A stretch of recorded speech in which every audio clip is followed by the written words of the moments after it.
오늘은 하나님을 사랑하라 이런 제목으로 같이 말씀을 나누도록 하겠습니다. 한번 따라서 합니다. 하나님을 사랑하라.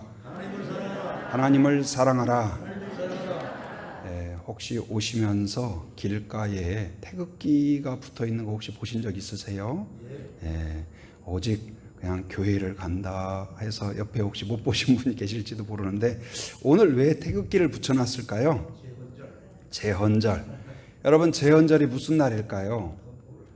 1948년 우리나라가 헌법을 제정하고 반포하고 선포한 날이죠. 그래서 그것을 기념하는 날이 바로 이 제헌절입니다. 근데 이 헌법은 무엇일까요?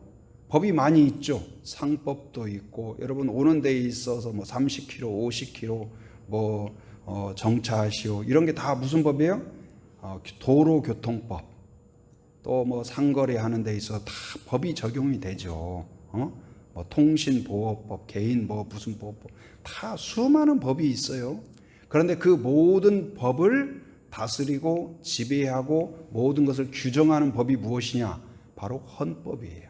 그래서 헌법은 법 중에 법이고 법 중에 왕이라고 할 수가 있어요. 그 입법기관에서 국회에서 법을 새로 정했다 할 때 이 법이 바른가 그른가 그 평가 기준이 뭐예요? 바로 헌법이에요. 헌법에서 어긋나면 그것은 용납되지 못해요. 그래서 모든 것을, 그리고 우리나라가 어떤 나라냐? 그것도 어디에서 규정할까요? 헌법에서 규정을 해요. 그래서 그 헌법 제1조 1항 아마 많이 들어보셨을 거예요. 그러니까 대한민국이 어떤 나라인가? 대한민국은 민주공화국이다. 그걸 헌법에서 우리나라를 그렇게 규정하고 있죠. 그리고 국민들이 태어났을 때 어떤 기본적인 권리가 있는가? 그래서 그것을 국민 기본권이라고 하죠. 종교의 자유가 있습니다. 의사표현의 자유가 있습니다. 그럼 모든 것들을 이 헌법에서 규정하고 보호하고 있어요. 그래서 다른 법이 어떤 이익에 의해서 이해 충돌에 의해서 법이 만들어졌다 할지라도 그 법이 이 헌법을 침해하면 안 돼요. 그 안에서 놀아야 돼요. 그 안에서 정해야 돼요. 그 안에서 세워야 돼요. 그래서 헌법이 기준이고 골격이고 터전이에요. 그런데 오늘 성경도 법이죠. 성도도 하나님의 법 안에서 살아가요. 그런데 하나님의 법에서 헌법과 같은 것이 무엇이냐? 모든 법을 관장하고 모든 법을 세우는 골격과 같은 것이 무엇이냐? 바로 십계명이라고 할 수가 있어요. 이 십계명은 바로 모든 율법의 헌법과 같다. 그래서 모든 정신이 여기서 나오고 하나님의 마음이 여기서 나오고 모든 부수적인 법들이 여기서 출발해야 돼요. 그래서 이것을 벗어나면 아무리 그럴듯하고 시대가 변하고 사람들의 여론이 어떻고 다수결이 어떻고 그런다 할지라도 우리의 근거는 어디에 있냐? 바로 하나님의 법에 있죠. 그래서 우리가 여러분 성경책에도 그 앞에 보면 주기도문, 사도신경 있고 뒷면에 보면 십계명 있어요. 여러분 성경책에 있나요? 제 것에는 있는데 찬송가에도 앞에는 주기도문, 사도신경, 뒤에는 십계명 그렇게 되어 있어요. 사도신경이란 뭐예요? 우리가 믿는다는 것이 무엇을 믿는 건가를 규정하고 있어요. 우리는 이런 걸 믿습니다. 하나님은 전능하신 분인 것을 믿습니다. 하나님이 창조주임을 믿습니다. 그러니까 매일 우리가 그냥 사도신경을 왜 하는 거지? 목사님 그거 순서 빼면 안 돼요. 그런데 사실은 굉장히 중요한 거예요. 그러니까 이거 한 가지를 고백하기 위해서 사실 우리의 믿음의 많은 선배들이 목숨을 걸었어요. 그걸 부인해라. 그걸 그냥 없다고 해라. 그러면 살 수가 있었어요. 그러나 하나님이 천지의 창조자라는 것을 나는 부인할 수 없습니다. 왜? 그것이 믿음이기 때문에. 장사한 지 사흘 만에 죽은 자 가운데서 다시 살아나셨다. 누가? 예수님. 이걸 부인하라는 그런 위협이 수없이 있었어요.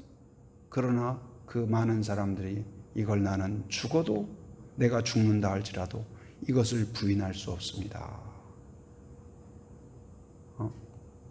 그래서 그런 고백이 있죠. 그걸 부인하면 살려주겠다 그랬더니 뭐라고 했습니까? 우리 주님은 나를 한 번도 부인하지 않았는데 내가 목숨을 얻겠다고 우리 주님을 어찌 부인할 수 있겠습니까? 하면서 찬송을 부르면서 뚜벅뚜벅 형장으로 걸어간 사람들이 한둘이 아니에요. 그러니까 이것은 굉장히 중요하기 때문에 찬송가에도 성경책에도 앞뒤로 이건 꼭 보라고, 꼭 알아라고. 그리고 십계명도 마찬가지예요. 십계명 여러분 얼마나 자주 안 보잖아요. 그러나 매우 중요해요. 그런데 오늘 십계명 중에서도 십계명을 보면 앞에서 1계명부터 4계명까지는 누구와 관련된 계명이에요? 하나님과 관련된 계명이에요. 그런데 이 네 가지 계명 중에서도 제1계명은 어쩌면 이 네 계명 중에서도 대표적인 계명이다. 전체를 다 포괄하는 그런 계명이다. 그래서 오늘은 이 10계명의 이 네 계명 그리고 그것에서도 첫 번째 계명을 중심으로 우리가 한번 주님을 다시 바라보고 다시 사랑을 결단하는 그런 시간이 되기를 바랍니다. 오늘 제1계명, 그러니까 우리가 믿는다, 성도다, 하나님을 의지한다, 믿음의 사람이다. 그러면 첫째로 뭘 해야 되냐? 여러분 그 성경책이나 찬송가 뒤에 있는 십계명 한번 펴보세요. 펴보시고 거기에 보면 작은 글씨로, 제 성경에는 작은 글씨로 위에 두 줄이 있어요. 그것도 다 성경에 나와 있는 내용입니다. 거기 자 한번 같이 읽어봅니다. 자 시작. 하나님이 이 모든 말씀으로 말씀하여 이르시되 나는 너를 애굽 땅 종되었던 집에서 인도하여 낸 내 하나님 여호와니라. 그러니까 하나님이 어떤 분이냐? 어떤 분이냐? 바로 나는 너를 애굽 땅, 노예되었던 땅, 파괴되었던 땅, 꿈이 없던 땅, 멸망의 땅, 소망이 없던 땅, 좌절의 땅, 수고해도 열매를 내가 누릴 수 없는 땅, 자손에게 물려줄 수 없었던 땅, 아무런 보람이 없는 땅, 노예로 태어났고 노예로 살고 노예를 낳을 수밖에 없었던 그 땅에 있던 우리들을 어떻게 되었다? 인도해낸 분이다. 누가요? 하나님이. 여러분과 저를 죄에서 태어났고 죄에서 살고 죄를 누리고 죄 가운데서 절망하고 죄 가운데 죽어갈 수밖에 없었던 우리들을 그 늪에서 건져내신 분. 늪이라는 어떤 곳이에요? 빠지면 혼자서는 절대로 나올 수가 없어요. 힘세도 빠져요. 허우적거릴수록 더 깊이 빠져요. 결코 혼자서 못 나와요. 반드시 외부에서 누군가가 던져주거나 끈을 던져주거나 막대를 던져주거나 나올 수 있도록 도와줘야 돼요.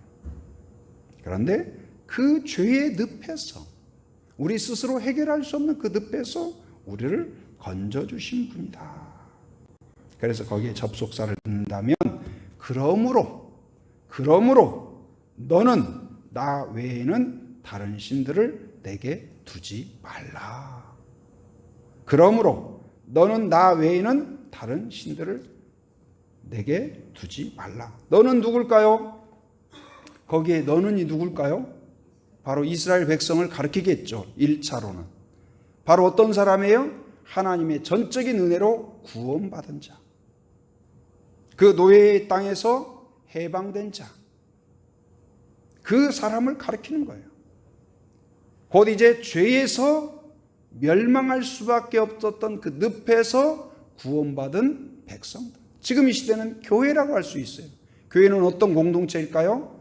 구원받은 자들의 공동체예요. 예수 그리스도를 믿음으로 고백하는 자들의 공동체예요. 곧 너희들은 뭐 하는 사람들이냐? 오직 나 외에 이제는 다른 신들에게 기웃거리지 않는 사람이다. 오직 하나님만 사랑하고 하나님만 의지하고 하나님께 도움을 요청하고 하나님이 말씀하시면 믿고 그 안에서 평안을 얻고 그런 사람이다. 할렐루야. 이게 복인 줄 믿습니다. 하나님은 어떤 분이실까요? 바로 말씀하신 것처럼 유일하신 구원자다. 당시에 바로와 애굽은 누구도 이길 수 없는 세상에서 가장 강력한 자예요. 바로가 믿는 모든 태양신과 그 모든 그 지금 10가지 재앙 쳤던 것이 다 종교적인 그 특성들이 있는 거예요. 그것을 쳤다는 건 뭐예요? 그 모든 것들은 다 그들이 막 다 개구리도 뭐 신으로 섬기고 다 그랬겠죠. 그런데 뭐다? 모든 우상과 모든 하나님이 아닌 것들은 뭐예요? 진짜 신이 아니라 짝퉁이에요. 가짜예요. 모조품이에요. 여러분 그런 말 들어보셨죠? 유사품에 주의하세요. 속지 마세요. 유사품에. 여러분 하나님도 유사품이 많습니다. 이단이 여러분을 얼마나 노리는지 몰라요. 막 교회에도 막 편지 보내고, 보내지 말라고 해도 또 보내요. 알았다고 해놓고 또 보내요. 전화하면 안 받아요. 그래서 그것을 어떻게 경찰에 좀 이야기를 할까 싶기도 해요. 안 보내게 하는 방법. 여러분 전도하다 보면은요, 전도하는 사람들을 보게 돼요. 근데 지금까지 제가 제주도 와가지고 전도하면서 전도한 사람을 만났는데, 건전한 교단이 전도하는 사람을 거의 못 본 것 같아요. 다 발견된 사람들이 다 누구였을까요? 이단이었어요. 집집마다 다니면서 우편함에 뭘 꽂았을 때 먼저 꽂아져 있는 뭔가 신앙적인 그런 것을 봤을 때 기존 교회가 꽂아놓은 것을 본 적이 거의 없었던 것 같아요. 다 뭐였을까요? 이단들이 꼽아놓은 것들이었어요. 그런 걸 보면 안타까워요. 어떻게 보면 이 시대에 더 열정적이에요. 그 열정을 우리는 배워야 돼요. 정말 좋은 것들을 다 잃어버렸어요. 여러분 한겨울에 언젠가는 제가 한겨울에 저 해수욕장, 무슨 해수욕장이죠? 여기 올라가서 그 이름이 갑자기 생각이 안 나요. 이호태우 말고 이쪽으로 곽지를 갔더니 겨울바람이 얼마나 드세요. 드세인데 누가 그 곽지 해수욕장 가면 저쪽에 그 이제 용천수 솟아나는 데 있잖아요. 그 앞에서 두 사람이 깔끔하게 입고 뭐 책자 좀 앞에다 놓고 거기 딱 이렇게 기다리고 있더라고요. 야, 저렇게 날 추운데 어떻게 저렇게 하지? 그랬더니 가만히 제가 유심히 봤어요. 비결이 있더라고요. 옆에 한쪽에 스타렉스를 딱 대놓고 거기에 10몇 명이 딱 기다리고 있는 거예요. 조를 짜가지고 일정 시간 있다가 딱 교체를 해요. 추우니까 복장 깔끔히 하고. 이야, 저는 어떤 면으로는 안타깝고 어떤 면으로는 우리도 저 정도 열정은 돼야 되는데, 저 정도 마음은 있어야 하는데, 눈이 오든 비가 오든 그리고 저 정도의 뜨거움으로 뭔가 잃어버린 자를 찾고자 하는 그런 확신이 있어야 되는데, 그러니까 열기가 끓어올라야 죽이 끓잖아요. 증기가 막 소뚜껑도 울리고 기차도 가게 하잖아요. 우리 안에 정말로 하나님을 사랑하는 뜨거운 마음이 막 끓어오르는 그런 성도가 되기를 바랍니다. 그냥 식은 죽이 되어가지고 그럼 뭐밖에 안 와요? 파리밖에 안 와요. 막 끓는 죽은 파리가 다가올 수가 없지. 근데 하나님이 어떤 분이세요? 유일한 구원자다. 하나님 외에는 창조자가 없어요. 아까 사도신경 맨 처음에 고백이 그렇잖아요. 하나님이 어떤 분인가를 고백하지 않습니까? 그러니까 사도신경 보면 세 가지를 고백해요. 첫째는 성부가 어떤 분인지. 두 번째는 누구예요? 성자. 세 번째는 누구예요? 성령이 어떤 분인가를 고백해요. 우리는 하나님이 이런 분이라고 믿습니다. 그걸 고백하는 거죠. 곧 하나님은 전능하신 분이라고 믿습니다. 전능하신 분이 세상에 하나님 외에 계실까요? 아무도 계시지 않습니다. 창조자가 천지를 창조하신 분이, 우주를 다스리는 분이 하나님 외에 계실까요? 그렇지 않습니다. 다 짝퉁이에요. 다 가짜예요. 다 유사품이에요. 누구도 할 수 없는 일. 오직 다른 신들은, 다른 우상들은 다 썩은 동아줄이에요. 그러나 예수 그리스도는 생명줄이 되는 줄 믿습니다. 가끔 가는 그 해장국집 가면 맛있게 먹다가 이제 고개를 이렇게 드는 때가 있잖아요. 들어서 보면 좀 안타까운 마음이 들기도 해요. 근데 그 집 가면 음식도 맛있어. 직원들도 친절해. 가면 이제 몇 번 가니까 안면도 있어가지고 환영해줘요. 나쁘지 않아요. 근데 먹다가 아쉬운 거 보면 한쪽 구석에 뭐 이렇게 좀 뭐가 있어. 참 또 아쉬운 마음이 들더라고요. 근데 한편으로 마음은 하나님, 이 가정에도 그 예수님을 알 수 있는 기회가 주십시오 하는 마음이 들죠. 여러분, 정말 세상에 보면 착한 사람, 훌륭한 사람, 똑똑한 사람, 노래 잘하는 사람, 은사 있는 사람, 그런데 그렇게 좋은 은사 가지고 그냥 우울한 노래만 부르다가 인생이 끝나는 사람이 얼마나 많아요. 자, 하나님을 알았더라면 얼마나 저 사람이 저 은사를 주신 그 하나님을 찬양할 수 있었을까. 여러분에게 주신 모든 것을, 하늘의 별을 창조하신 하나님이 여러분에게 지혜를 주신 줄 믿습니다. 은사를 주신 줄 믿습니다. 이번에 단기 선교 가운데에서 무학교에서 왔을 때에 여러 가지, 이 뒷면에, 주보 뒷면 한번 보실래요? 제가 잠깐 써놔도 별로 안 읽으실 것 같아서 제가 한번 읽어드릴게요. 하나님이 보내준 천사들, 코로나의 긴 강을 건너 다시 시작한 여름 단기 선교, 무학교의 청년부와 교구가 연합하여 내려왔습니다. 3박 4일의 길지 않은 기간이지만 어린아이부터 어른까지 최선으로 봉사하였습니다. 마당에 그려진 빛바랜 사방치기와 달팽이 놀이, 어린 꼬마까지 거들어 예쁘게 꾸몄습니다. 보람한 어린이집 아이들 사진 촬영하여 예쁜 액자까지 추억을 선물하였습니다. 얽힌 담쟁이 넝쿨과 수년간 쌓인 잡목 더미까지 말끔하게 정리하였습니다. 함께한 7교구 권사님들은 주방을 책임지고 집사님들은 은사대로 전기 설비, 인터넷 보수, 목공 작업까지 쉴 새 없이 땀을 흘렸습니다. 창문에서 오래된 시트지를 벗기고 말쑥하게 새 옷을 입히니 마음까지 환해집니다. 독서실 방은 다 걷어내고 도배와 장판까지 새로운 공간이 되었습니다. 금요 성령 집회를 통해 함께 찬양하고 기도하였습니다. 주 안에서 하나됨을 느끼고 경험하는 시간이었습니다. 모든 것이 은혜입니다. 모든 것이 감사입니다. 할렐루야. 저는 저하고 이제 같이 교구도 했던 집사님, 또 그렇게 목공을 잘하는지 몰랐어요. 그랬더니 20대 때 목공을 했대요. 그래가지고 여러 가지 목재료를 활용해서 이쪽에 가면 진열장을 다 해주시고, 또 인터넷 이런 부분에 은사가 있는 분은 쉴 새 없이 뛰어다니면서 1층에 있는 인터넷 설비도 다시 다 점검해 주시고, 이제는 빵빵 터집니다.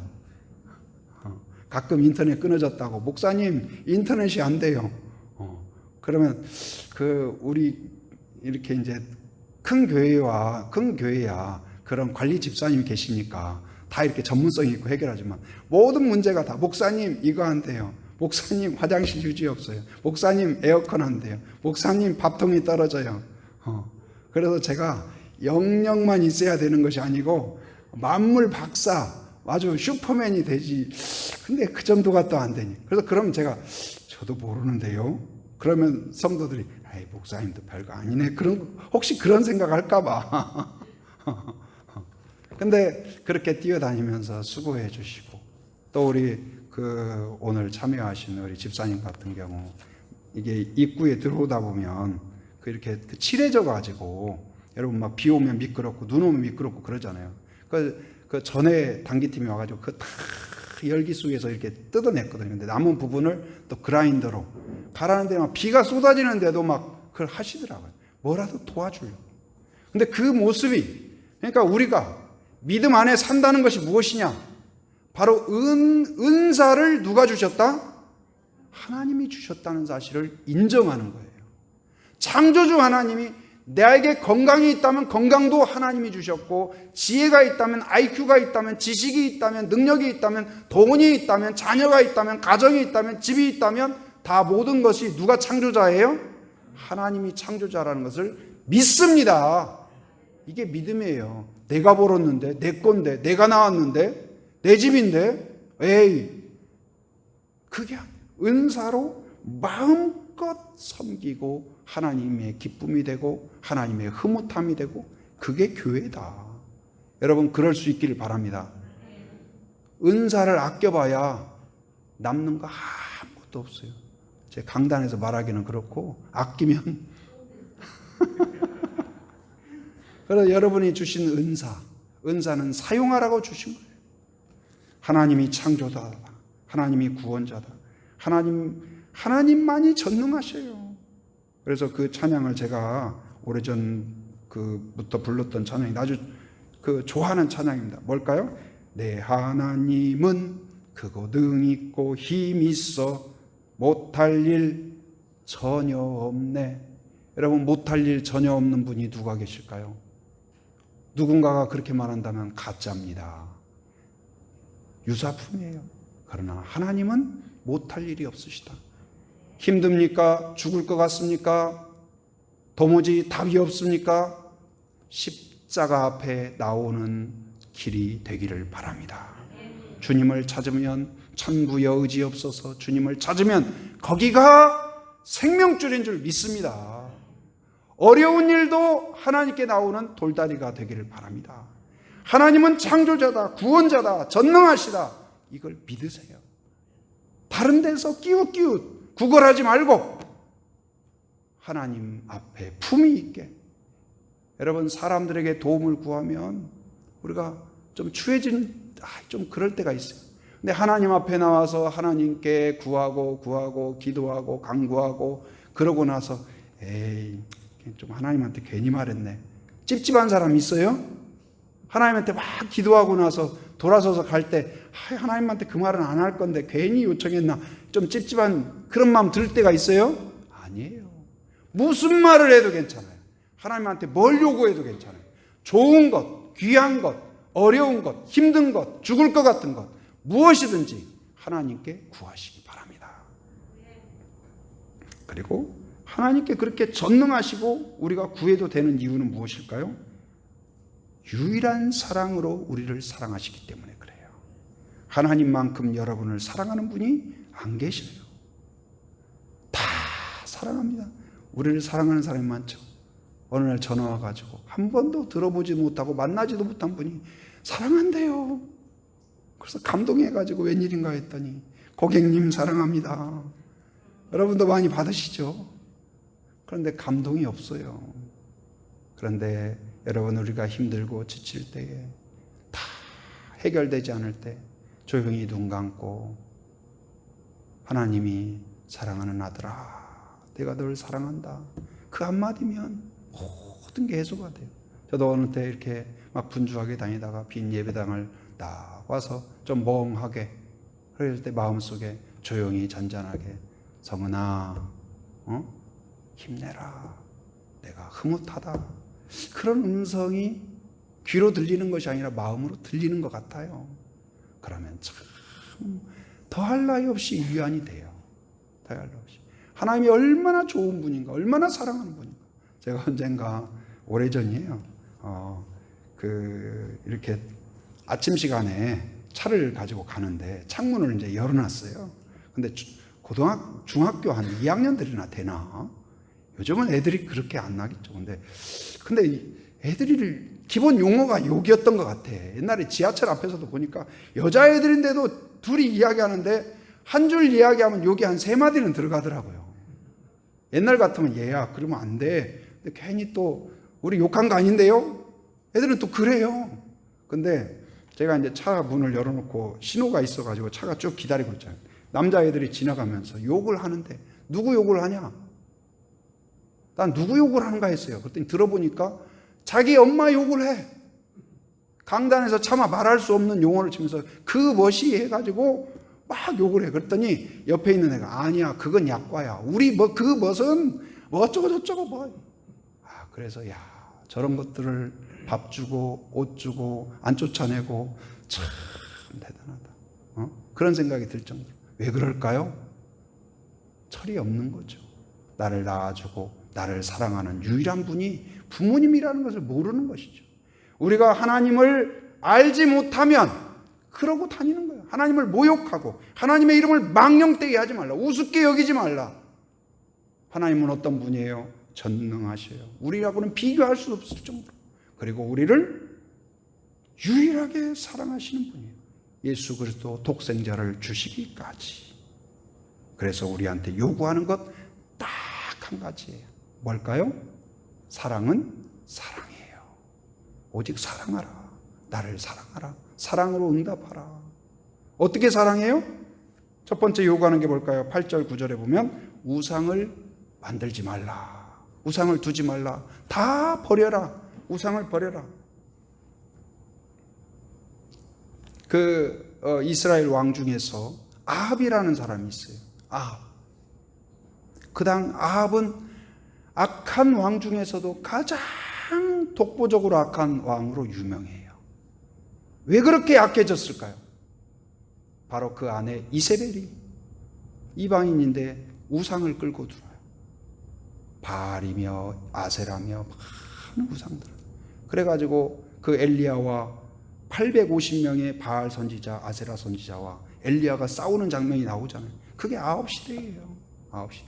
그럼 아합이 하나님을 모르는 사람이었을까요? 제사도 드렸어요. 하나님도 알아요. 하나님을 믿는다고 그래요. 엘리야한테 기도도 받아요. 그런데 그러면서 또 한편으로는 뭘 해요? 바알과 아세라도 섬기고 다른 신도 섬기고. 이걸 버리라는 거예요. 하나님 이걸 역겹다는 거예요. 그런 예배가 무슨 의미가 있냐는, 오직 하나님 사랑. 하나님과 우리 사이는 어떤 사랑이다? 아까 중고등부 일부 예배 때도 그랬어요. 중고등학생한테 우리 친구들이 많이 있잖아요. 친구. 여러분도 친구 있지 않습니까? 친구가 둘도 되고 셋도 되고 더 많을 수도 있고, 친구가 한 명 더 늘고. 그랬다고 해서 누가 친구 그만 사귀라고 그럴 사람 없잖아요. 그런데 예를 들어서 결혼한 아들이, 결혼한 딸이, 어머니 기뻐해 주세요. 저 아내가 한 명 더 늘었어요. 아니면 아버지 기뻐해 주세요. 저 남편이 2명 더 늘었어요. 좋아할 부모가 누가 있겠어요? 하나님과 우리 사이는 그런 사랑이에요. 부부와 같이 유일한 사랑이에요. 유일한 사랑이에요. 다른 어떤 아합처럼 하나님도 섬기고 다른 것도 있고 그런 사랑이 아니다. 우상을 버리라는 건 뭐예요? 하나님이 아닌 다른 것을 의지하지 말라. 거기에 소망을 두지 말라. 다른 것들이 결코 여러분을 유토피아로 인도하지 못합니다. 아무리 풍요를 누려봐도, 소유를 많이 해도, 쾌락을 누려봐도, 사람들에게 과시를 해도 그것들은 결국 여러분을 떨어뜨리는 썩은 동아줄이 되고 말 것입니다. 결국은 여러분들이 예수 그리스도를 붙잡을 때 거기에 생명줄이라는 것을 깨닫게 될 것입니다. 여러분 안에 있는 하나님이 아닌 것들을 다 내려놓고 십자가에 집중하고 하나님께 집중하고 하나님만 사랑하기로 결단하는 그런 여러분이 되기를 바랍니다. 그리고 1절에 보면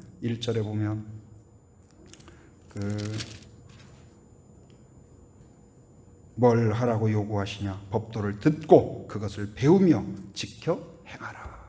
그러니까 사랑하면 듣고 싶어져요. 듣고 싶어져요. 이야기하고 싶어져요.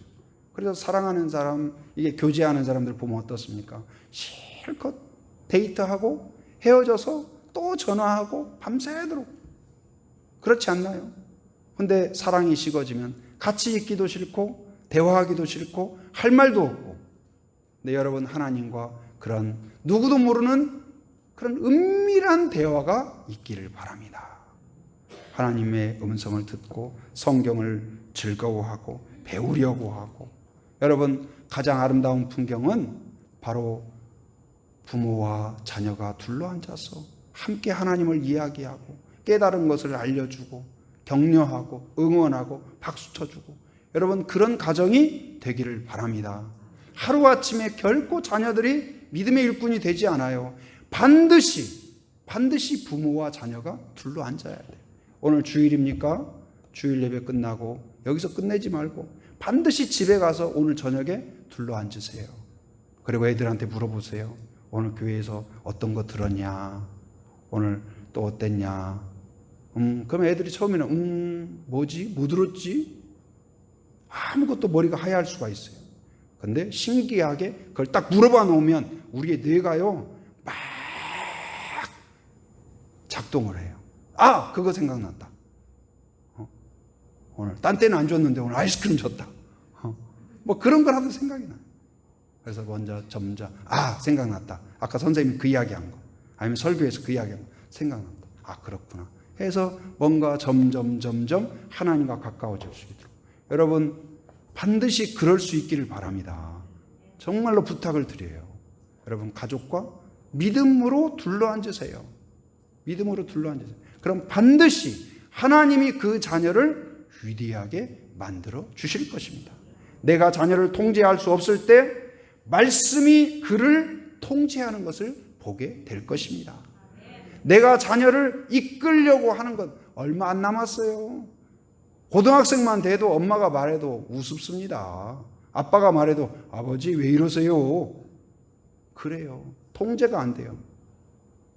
그때 우리가 눈물로 기도해야 될 때가 올 수가 있어요. 여러분 지금 말씀으로 그를 딱 콧뚜레를 해놔야 돼요. 말씀이 그를 딱 이끌어 가도록. 그래야 그의 평생뿐만 아니라 자손 대대로 믿음의 가문이 될 줄 믿습니다. 그리고 12절에 보면 우리 12절 한번 읽어볼까요? 같이 시작. 내 하나님 여호와가 내게 명령한 대로 안식일을 지켜 거룩하게 하라. 안식일을 지켜 거룩하게 하라.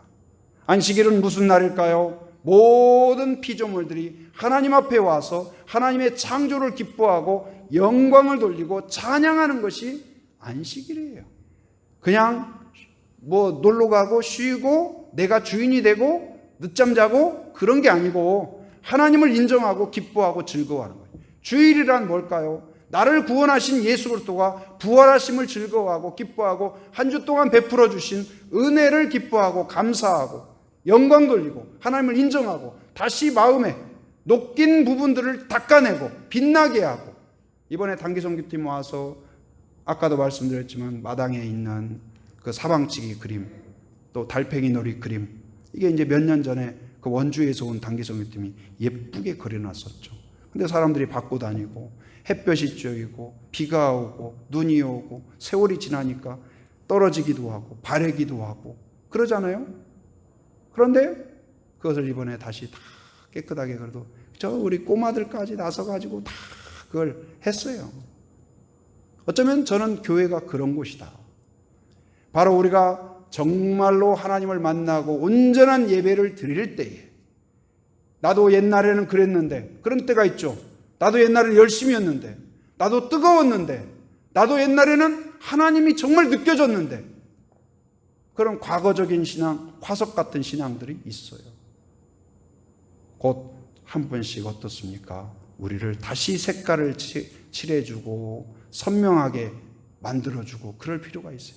근데 예배가 그런 거예요. 여러분 하나님 앞에 나왔을 때 교회가 그런 공동체가 되어야 될 줄 믿습니다. 나와서 서로 교제하고 축복하고 예배드리고 찬송하고 그러는 가운데 조금 희미해졌던 하나님에 대해서 희미해졌던 부분이 더 선명해지고 분명해지고 확신이 되어지고 믿어지고 열기가 끓어오르고 여러분 우리 교회가 그런 공동체가 되기를 바랍니다. 여러분의 가정이 서로 만나고 대화하면 엄마를 통해서 아빠를 통해서 하나님이 더 느껴지고 자녀의 그 모습을 보면서 하나님이 주신 은혜가 더 느껴지고 그럴 수 있기를 바랍니다. 자녀가 그냥 엄마를 보면 하나님이 더 안 보여, 더 깜깜해. 그러면 되겠어요.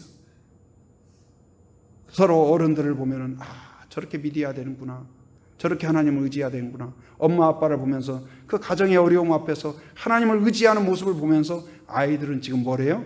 믿음을 배우는 중이에요. 여러분 위기가 아니에요. 위기에서 하나님을 의지하십시오. 그러면 우리는 죽을 것 같아서 하나님을 의지하지만 그것이 자녀를 믿음으로 만드는 과정이 될 줄 믿습니다. 교회도 마찬가지예요. 어려움 앞에서 우리가 함께 기도하고 하나님을 의지하고 예배하면 거기에 성령의 역사, 은혜의 부흥의 역사가 일어날 줄 믿습니다. 여러분, 우리의 색이 더 선명해지고 아름다워지고 깨끗해지고 투명해지고 밝아지고 그럴 수 있기를 바랍니다. 더 예수님이 잘 보이고 말씀이 선명해지고 확신에 찬 그런 성도가 되기를 주님의 이름으로 축원합니다.